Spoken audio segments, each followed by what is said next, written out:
أعوذ بالله من الشيطان الرجيم. بسم الله الرحمن الرحيم. فاسألوا أهل الذكر إن كنتم لا تعلمون.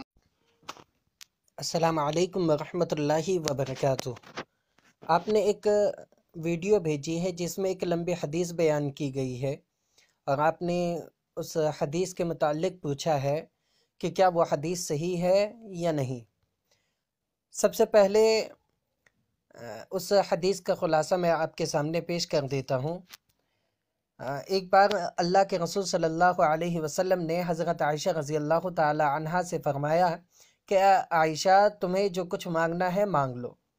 حضرت عائشہ رضی اللہ تعالی عنہا نے کافی غور و فکر کرنے کے بعد کہا کہ میں اپنے والد محترم یعنی ابو بکر صدیق رضی اللہ تعالیٰ عنہ سے مشورہ طلب کر کے آپ کو بتاتی ہوں۔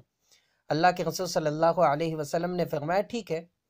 حضرت عائشہ رضی اللہ تعالی عنہا اپنے والد محترم کے پاس جاتی ہیں اور کہتی ہیں کہ مجھے کوئی مشورہ دیجیے۔ تو حضرت ابو بکر صدیق رضی اللہ تعالی عنہ نے اس وقت کہا کہ تم اللہ کے رسول صلی اللہ علیہ وسلم سے یہ پوچھنا کہ آپ کے اور اللہ رب العالمین کے درمیان معراج کے موقع پر کچھ خاص گفتگو ہوئی تھی، ان میں سے کوئی ایک بات بتا دیجیے۔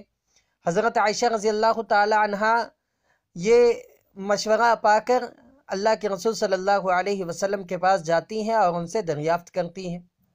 حضرت ابو بکر صدیق رضی اللہ تعالی عنہ نے جو مشورہ دیا تھا اسی کے تحت پوچھتی ہیں، تو اللہ کے رسول صلی اللہ علیہ وسلم نے فرمایا کہ اللہ رب العالمین نے مجھے ایک بات بتائی تھی، وہ یہ تھی کہ جو دلوں کو جوڑے گا، یعنی جو ٹوٹے ہوئے دل ہیں ان کو جوڑے گا تو میں اسے جنت میں خود لے کر جاؤں گا اور اس کو جنت میں داخل کروں گا۔ یہ بات سن کر حضرت عائشہ رضی اللہ تعالی عنہ واپس جاتی ہیں اور اپنے والد محترم سے کہتی ہیں کہ ایسا ایسا اللہ کے رسول صلی اللہ علیہ وسلم نے فرمایا ہے۔ یہ سن کر ابو بکر صدیق رضی اللہ تعالی عنہ بہت زیادہ رونے لگتے ہیں۔ حضرت عائشہ رضی اللہ تعالی عنہ حیران ہو جاتی ہے اور کہتی ہیں کہ اے ابا حضور، میں نے تو آپ کو ایک اچھی بات سنائی ہے، ایک ایسی بات بتائی ہے جس سے ایک انسان جنت میں داخل ہو جاتا ہے، اور آپ رو رہے ہیں۔ تو ابو بکر صدیق رضی اللہ تعالی عنہ فرماتے ہیں کہ تم نے تصویر کا ایک ہی رخ دیکھا ہے، ذرا اس کا اپوزٹ سوچو، یعنی جس کو اصطلاح میں مفہوم مخالف کہا جاتا ہے۔ اس کا مفہوم مخالف یہ ہوگا کہ جو جنت جو دلوں کو توڑ دے گا اس پر جہنم لازم ہو جائے گی۔ یہ واقعہ بیان کیا جاتا ہے اور اکثر لوگ اس کو شیئر کرتے ہیں، ویڈیو کی شکل میں، کوئی آڈیو کی شکل میں، کوئی کسی تحریر کی شکل میں شیئر کرتا ہے، حالانکہ یہ واقعہ کسی بھی مستند کتاب میں موجود نہیں ہے۔ اللہ کے رسول صلی اللہ علیہ وسلم سے یہ واقعہ ثابت نہیں ہے، لہٰذا اس کو شیئر کرنے سے بچیں۔ ہاں، اگر کسی کو تنبیہ کرنا مقصود ہو کہ یہ اللہ کے رسول صلی اللہ علیہ وسلم کی طرف منسوب کر کے بیان کیا جاتا ہے، حالانکہ یہ من گھڑت واقعہ ہے جس کی کوئی اصل نہیں ہے، تو اور بات ہے۔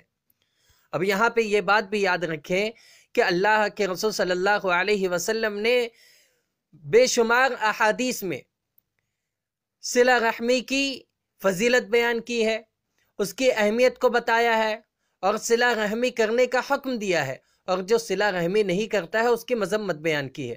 لہٰذا ان صحیح احادیث کو ہی بیان کیا جائے اور موضوع من گھڑت اور بے اصل روایات سے اجتناب کیا جائے، بچا جائے۔ اللہ رب العالمین ہمیں محفوظ رکھے، آمین۔ واللہ اعلم بالصواب۔ السلام علیکم ورحمۃ اللہ وبرکاتہ۔